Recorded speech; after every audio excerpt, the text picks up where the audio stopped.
Hello friends, ఈ video కనుక నచ్చితే ఖచ్చితంగా లైక్ చేసి వీడియోని హైప్ చేయండి. ఇక ఎపిసోడ్లోకి వెళ్తే ఇక అటు వైష్ణవి చంప పగలు కొడుతుంది కదా గుండమ్మ. ఏంటి మాట్లాడితే చంప మీద కొడతావు, ఇప్పుడు నేను ఏం తప్పుగా మాట్లాడాని అని చెప్పి వైష్ణవి అంటుంది. అప్పుడు గుండమ్మ, నీకు నేను అంత పిచ్చిదానిలా కనిపిస్తున్నాను? నా కూతురు కోసం, తప్పిపోయిన నా కూతురు కోసం నేను బాధపడుతుంటే నీకు నా బాధ పిచ్చిలా కనిపిస్తుందా? మేమందరం పిచ్చి వాళ్ళలా కనిపిస్తున్నామా? పిచ్చి పిచ్చిగా మాట్లాడామంటే ఊరుకోను అని చెప్పి గుండమ్మ అలా అంటూ ఉంటే, ఏంటమ్మా ఎప్పుడు చూసినా గుండమ్మని బాధ పెట్టడం తప్ప నీకు వేరే పని లేదా అని చెప్పి శ్రీనివాసరావు వాళ్ళ మామయ్య కూడా అంటూ ఉంటారనమాట వైష్ణవిని.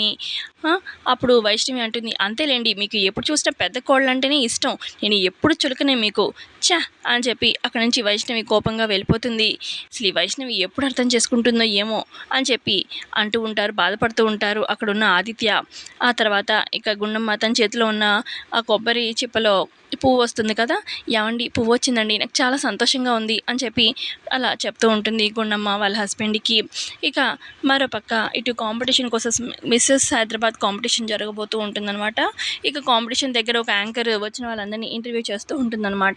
ఇక చాలామంది మ్యారీడ్ లేడీస్ వస్తారు కదా అక్కడికి. ఇక ఆవిడ ఒక్కొక్కరి దగ్గరికి వచ్చి పలకరిస్తూ మాట్లాడుతూ ఉంటుంది, మీరు వచ్చారా పార్టిసిపేట్ చేయడానికి అన్నట్టుగా. ఇక అందులో ఒక లేడీని పలకరిస్తూ ఉంటుందన్నమాట యాంకర్. అవునండి, ఇలాంటి మంచి కాంపిటీషన్ పెట్టడం అనేది చాలా బాగుంది, న్యూ కాన్సెప్ట్ యాక్చువల్గా. ఎందుకంటే ఎక్కడ చూసినా అన్ని మిస్ అని చెప్పి మిస్ మీదే ఉంటాయి, మిస్ హైదరాబాద్ అని చెప్పి అన్ని పెళ్ళి కాని వాళ్ళ మీదే.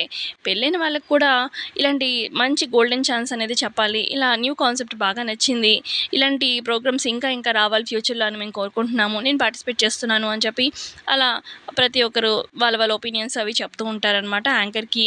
ఇక అదే టైంకి ఆ కాంపిటీషన్కి వీళ్ళంతా మొత్తం ఫ్యామిలీతోని సుమలత, అక్షిత, భువన, చంటి, చరణ్ అలాగే ఇటు పల్లవి వస్తారనమాట.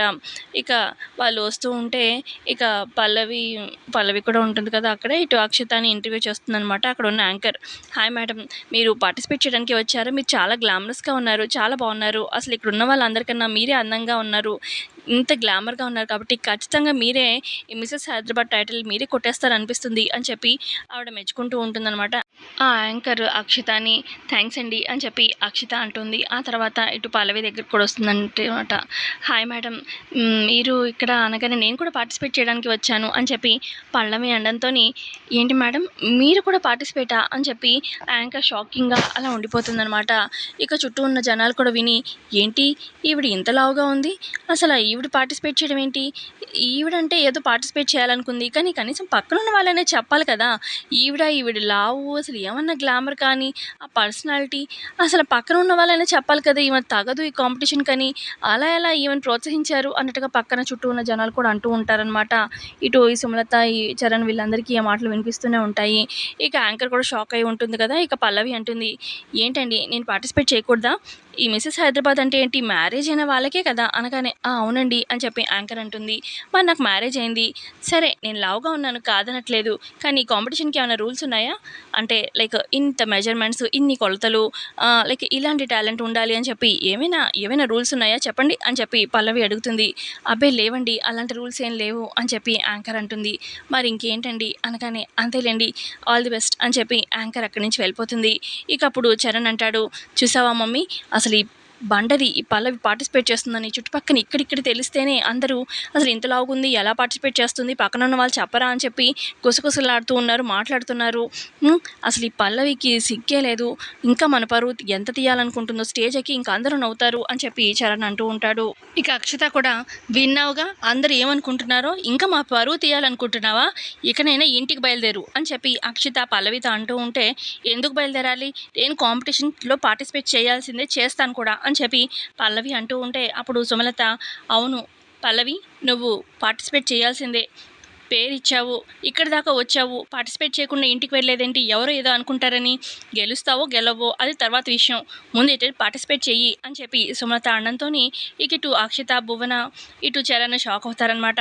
థ్యాంక్స్ అత్తయ్య నాకు సపోర్ట్ చేసినందుకు అని చెప్పి అక్కడి నుంచి పదవుతున్నా అని చెప్పి చంటి అలాగే పల్లవి అక్కడి నుంచి వెళ్ళిపోగానే ఇక ఇటు చరణ్, అక్షిత, భువన అడుగుతూ ఉంటారు సుమలతని, ఏంటంటే మమ్మల్ని ఆ పల్లవి ముందు తక్కువ చేసి అలా మాట్లాడుతున్నారేంటి, ఆ పల్లవి ఏదో కరెక్ట్ చేసినట్టు, దానివల్ల మనకి ఏంటి, మీ ప్లాన్ ఏంటి, నాకైతే అర్థం కావట్లేదు, మీరు పల్లవిని సపోర్ట్ చేయడం ఏంటి అని అక్షిత అడుగుతుంది. అవునాంటీ అసలు మీకేమైంది అని చెప్పి భువన కూడా అంటూ ఉంటే, ఇక చరణ్ ఏమో, మమ్మీ ఏంటి మమ్మీ అసల ఇక్కడే చూస్తున్నావు కదా, స్టేజ్ కిందన ఇంకా స్టేజ్ కూడా ఎక్కలేదు ఈ పల్లవికి మనం, దానివల్ల మనకి ఎంత అవమానం, చూడు ఇంత లావుగుంది, ఎలా సపోర్ట్ చేశారు ఇంట్లో వాళ్ళు చెప్పలేదా అని చెప్పి అంటున్నారు, వినిపించలేదా నీకు మాటలు, నువ్వు ఎందుకు ఆ పల్లవికి సపోర్ట్ చేసి అవును కాంపిటీషన్లో పార్టిసిపేట్ చేయి అంటున్నావు, ఇంకా పరువు పోగొట్టుకోవాలా మనం అని చెప్పి చరణ్ అంటూ ఉంటే, అప్పుడు సుమలత అంటుంది, రేయ్ నువ్వు ఆ పల్లవితో ఏం ఛాలెంజ్ చేసావురా, చెప్పు, ఈ కాంపిటీషన్‌లో తను ఓడిపోతే అప్పుడే కదా తను నీకు డివోర్స్ ఇచ్చేలాగా. మరి తను పార్టిసిపేట్ చేయకూడదు అని మీరనుకుంటే ఇంటికెళ్ళిపోమని చెప్పు అని ఎందుకంటున్నారు? పార్టిసిపేట్ చేయాలి కదా! ఓడిపోతేనే కదా! మహా అయితే ఫస్ట్ రౌండు దానికి మించి అయితే దాని మొహానికి అంత సీన్ లేదు. ఫస్ట్ రౌండ్ ఎటు ఓడిపోతుంది. ఇక ఓడిపోయిందంటే నెక్స్ట్ నీ జీవితం నుంచి వెళ్ళిపోతుంది. ఇప్పుడు మీరేమో ఇంటికెళ్ళిపోమని చెప్పొచ్చు కదా అని చెప్పి అంటున్నారు. చెప్తే ఏముంది మహా అయితే అది ఇంట్లో కూర్చుంటుంది. డివోర్స్ వస్తుందా? ఓడిపోయినట్టు కాదు కదా! పార్టిసిపేట్ చేస్తేనే కదా ఓడిపోయినట్టు. మీకెందుకని అర్థం కావట్లేదు అనగానే, అవును మమ్మీ నువ్వు చెప్పింది కరెక్టే, ఏదో కోపంలో ఆవేశంలో అనుకున్నాం కానీ అది పార్టిసిపేట్ చేయాలి, ఓడిపోవాలి, అప్పుడే కదా డివోర్స్, నేనేదో అనుకున్నాను అని చెప్పి చరణ్ అంటూ ఉంటాడు. భలే ఆలోచించారంటీ అని చెప్పి అంటూ ఉంటుంది సుమలతతోని భువన కూడా. ఆ తర్వాత ఇక వీళ్ళంతా కూడా వెళ్తారనమాట. కాంపిటీషన్ స్టార్ట్ అవుతూ ఉంటుంది కదా, వీళ్ళంతా వెళ్ళి కూర్చుంటారు. అందరూ పల్లవి వీళ్ళంతా కూడా ఒక దగ్గరే కూర్చుంటారు. ఇక కాంపిటీషన్కి మెయిన్ గెస్ట్గా నెల్లూరు నీరజని ఇన్వైట్ చేస్తారనమాట. ఇక ఆవిడని వస్తారు. ఇక ఆవిడ కూడా స్టేజ్ మీద అలా కూర్చుంటారు. ఇక ఆవిడ గురించి చెప్తా ఉంటారనమాట గొప్పగా. ఆ తర్వాత ఇక యాంకర్ ఏమో, ఇక పార్టిసిపేట్ చేయాలనుకుంటున్న వాళ్ళంతా కూడా నేమ్స్ ఇచ్చారు కాబట్టి ఒకసారి అందరూ స్టేజ్ మీదకి రండి అని చెప్పి అనగానే, ఇక ఒక 5-6 మెంబర్స్ దాకా ఉంటారనుకుంటా. ఇక అందరూ స్టేజ్ ఎక్కుతారనమాట. ఈ అమ్మాయి ఏంటి ఇంతలా ఉంది, ఈవెన్ పార్టిసిపేట్ చేస్తుందా అని చెప్పి స్టేజ్ మీద ఎక్కిన పల్లవిని అందరూ కామెంట్ చేస్తూ ఉంటారనమాట కింద కూర్చున్న వాళ్ళు. ఇక ఆ తర్వాత పల్లవి అంతానే చూస్తూనే ఉంటుందన్నమాట. ఇక ఆ తర్వాత మేడం ఇక ఫస్ట్ రౌండ్లో మీరు ఏం చేయబోతున్నారు, ఎలాంటి టెస్ట్ పెట్టబోతున్నారు వీళ్ళకి అని చెప్పి అనగానే, ఇక నెల్లూరు నిజం మైక్ తీసుకొని చెప్తూ ఉంటుంది, ఈ కాంపిటీషన్ వ్యక్తిత్వానికి సంబంధించింది, ఇంతలా ఉన్నారా ఇంత సన్నగున్నారా అలాంటిది ఏమీ కాదు, యాక్చువల్గా పెళ్ళైన వాళ్ళకి కూడా ఇలాంటి మంచి మంచి కాంపిటీషన్స్ ముందుకు రావాలి. యాక్చువల్గా వీళ్ళు నన్ను కాంటాక్ట్ చేసినప్పుడు ఏం వెళ్తానులే అని చెప్పి అనుకున్నాను, కానీ ఇప్పుడు దాకా అన్ని పెళ్ళి కాని వాళ్ళకే కదా కాంపిటీషన్స్, ఇది పెళ్ళైన వాళ్ళకి మంచి ఆలోచన, పెళ్ళైన వాళ్ళు ఇంట్లోకి పరిమితం కాకుండా వాళ్ళకు కూడా కొన్ని టాలెంట్స్ ఉంటాయి, ఆశలు ఉంటాయి, అవన్నీ కూడా నెరవేర్చుకోవాలంటే ఇలాంటి కాంపిటీషన్స్ ముందుకు రావాలి అని చెప్పి సరే అని నేను ఓకే చెప్పాను. సరే ఓకే, ఇక ఫస్ట్ రౌండ్లో ఏం చేయబోతున్నానంటే, ఏం టెస్ట్ పెట్టబోతున్నానంటే ఇక్కడ ఉన్న వాళ్ళందరికీ ఏంటంటే, వాళ్ళు ఇటు వీళ్ళంతా మీకు పెన్ పేపర్ ఇస్తారనమాట. పెన్ పేపర్లో మీరేమని రాయాలంటే, మీకు పెళ్ళైపోయింది కాబట్టి మీకు పెళ్ళైన తర్వాత ఇంట్లో అత్తగారితో కానీ హస్బెండ్తో కానీ లేదంటే ఇటు మరిది ఎవరైనా సరే అక్కడ ఉన్న వాళ్ళతోని మీకు ఎలాంటి బాండింగ్ ఉంది, మీరు ఎటువంటి ప్రేమను చూపిస్తున్నారు, ఎటువంటి ఇష్టం ఉంది, మీరు ఎలా వాళ్ళ మధ్యలో ఇంటరాక్షన్ కానీ మొత్తం అంతా మీ ఫీలింగ్స్ అన్నీ ఆ పెన్ను పేపర్ మీద పెట్టండి. ఆ తర్వాత మీరే చదవాలి, ఓకేనా? దాన్ని బట్టి సెకండ్ రౌండ్కి ఎవరు ఎలా వెళ్తారనేది చూద్దాము అని చెప్పి ఆవిడ చెప్తుందనమాట. ఫస్ట్ రౌండ్లో కండిషన్స్ ఇవన్నీ చెప్పి నెల్లూరు నీరజ చెప్తుంది. సరే అని చెప్పి ఇక యాంకర్ ఏమో వచ్చిన ఫస్ట్ రౌండ్లో పార్టిసిపేట్ చేస్తున్న వాళ్ళందరికీ పెన్ను పేపర్ అది ఇస్తుందనమాట. ఇక పల్లవి ఆలోచించి చూస్తూ ఉంటుంది ఏం రాయాలా అని చెప్పి. ఇటు అక్షిత ఏమో ఆలోచించి రాస్తూ ఉంటుంది. ఇక ఇటు కింద చంటి ఏమో, మమ్మీ ఈ అక్షితకు అంత సీన్ లేదు మమ్మీ, ఇంటికి తీసుకెళ్ళిపోతే బెటరు అని చెప్పి అంటూ ఉంటాడు. నోరు మీరా నువ్వు అని చెప్పి అంటూ ఉంటుంది సుమలత. ఇక కింద ఉన్న కొంతమంది లేడీస్ కూడా, మేడం మీరు చాలా బాగున్నారు మేడం, మీరు పార్టిసిపేట్ చేయొచ్చు కదా అని చెప్పి సుమలతను అంటూ ఉంటే, తను మా మమ్మీ, తను జస్ట్ మా అక్షితకి సపోర్ట్ చేయడానికి వచ్చింది అని చెప్పి అంటూ ఉంటాడు. వీడొకడు మమ్మీ మమ్మీ అని చెప్పి పిలుస్తూ నా పరువు తీస్తున్నాడు అని చెప్పి మనసులో సుమలత అనుకుంటూ ఉంటుంది. ఆ తర్వాత ఇక ఇటు యాంకర్ ఏమో అందరి దగ్గర ఇక టైం అప్ అంటుందన్నమాట. అన్నంతోని ఇక ముందుకొచ్చి చదువుతూ ఉంటారు వాళ్ళు ఏం రాశారనేది. ఇక ఒక ఆవిడేమో ఇలా చదువుతూ ఉంటుంది, నా హస్బెండ్ నేను ఏ పని చేసినా 50-50, నేను ఇల్లు ఉడ్చాననుకోండి తను తడిగుడ్డ పెట్టాలి, నేను గిన్నెలు తోమాననుకోండి తను గిన్నెలు అవన్నీ సర్దాలి, నేను కూరగాయలు కట్ చేస్తే తను వంట చేయాలి అని చెప్పి అలా చెప్తూ ఉంటే, ఇక నెల్లూరు నిజ, అమ్మ నువ్వు చెప్పింది చాలే కానీ నీ ప్రేమ అర్థమైపోయింది, నెక్స్ట్ అని చెప్పి అంటూ ఉంటుంది. అలా తర్వాత నెక్స్ట్ ఇక అక్షిత ఛాన్స్ వస్తుందనమాట. ఇక అక్షిత తను రాస్తూ ఉంటుంది, నేను లేచిన దగ్గర నుంచి ఇంటిని ఎలా చక్కబెట్టాలని చెప్పి ఆలోచిస్తూ ఉంటాను, నేను పేపర్ ఏదో ఇచ్చారు కదా పెన్ ఇచ్చారని చెప్పి రాయడం కాదు, నా మనసులో ఉన్న ఫీలింగ్స్ నేను ఇంట్లో ఏం చేస్తాననేది చెప్తున్నాను, రాశాను కూడా. ఇక నా భర్త అంటే నాకు చాలా ప్రాణం అని చెప్పి అలా చెప్పడంతో ఓర్ని ఇంత అబద్ధం ఆడుతుంది అని చెప్పి చంటి చూస్తూ ఉంటే, ఇక కిందున్న ఇటు చరణ్ కూడా అన్ని అబద్ధాలే చెప్తుందిగా అన్నట్టుగా చూస్తూ ఉంటారనమాట. ఒక్కొక్కరు ఒకళ్ళ ఎక్స్ప్రెషన్స్ ఇస్తూ ఉంటారు. ఇక ఇటు అక్షత ఇంకా అలా చెప్తూ ఉంటుంది. నేను పొద్దున్నే లెగుస్తాను, పూజ చేసుకుంటాను. ఇక ఇంట్లో అందరికీ కావాల్సిన టిఫిన్స్ అన్నీ కూడా ఏర్పాటు చేస్తాను. పొద్దున్నే లేచి మా మామయ్య గారికి కాఫీ కూడా ఇస్తాను అని చెప్పి ఇలా చెప్తూ ఉంటుందనమాట. ఇక ఇటు టీవీలో ఆల్రెడీ వాచ్ చేస్తూ ఉంటారనమాట ప్రోగ్రామ్‌ని.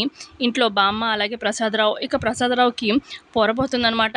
"రేయ్! నీ ఎప్పుడైనా నీ కోడలు నీకు కాఫీ ఇచ్చిందా?" అని చెప్పి అంటూ ఉంటుంది బామ్మ. "అసలు ఎప్పుడిచ్చిందే మమ్మీ? నాకసల కాఫీ ఎప్పుడు పల్లవియేగా ఇచ్చేది. పల్లవియే కదా మన ఇంట్లో పూజలు చేసేది. ఈ చిన్న కోడలు అన్నీ చేస్తున్నట్టుగా బిల్డప్ ఇస్తుంది" అని చెప్పి అంటూ ఉంటాడు ప్రసాదరావు. "అన్నీ అబద్ధాలే, నోరిప్పితే అబద్ధాలే దీని మొహానికి" అని చెప్పి అంటూ ఉంటుంది. బామ్మ తిడుతూ ఉంటుంది టీవీలో అక్షత అలా చెప్తూ ఉంటే. ప్రేమంటేనే నేను నా గురించి స్పెషల్‌గా చెప్పుకునేదే లేదు అన్నట్టుగా ఇక చాలా చాలా గొప్పగా చెప్తూ ఉంటుంది అక్షిత. ఇక రెచ్చిపోయి నేను చాలా పని చేస్తాను. మా అత్తగారికి అసలు నేను తనకు నచ్చిన వంటలు అన్నీ చేసి పెడతాను. నా అత్తగారంటే నాకు చాలా గౌరవం. ఇలా ఇలా అని చెప్తూ ఉంటుందనమాట. పల్లవి పక్క నుండి అబ్బో అన్నట్టుగా చూస్తూ ఉంటుంది. ఇంకా పల్లవి టర్న్ అయితే రాదు. కానీ పల్లవి ఏమి పేపర్‌లో రాసినట్టుగా మనకేమి చూపించరనమాట. తనేమి రాయదనుకుంటా. మిగతా అందరైతే రాస్తారు, చెప్తూ ఉంటారు. నెక్స్ట్ ఇక పల్లవి ఛాన్సే. మరి కమింగ్ ఎపిసోడ్‌లో పల్లవి ఏం చెప్పబోతుంది? ఎలా ఫస్ట్ రౌండ్ నుంచి సెకండ్ రౌండ్‌కి వెళ్ళబోతుందనేది చూద్దాము. సో ఇంతే అండి ఎపిసోడ్‌లో జరిగింది. నచ్చితే లైక్ చేయండి. Thanks for watching.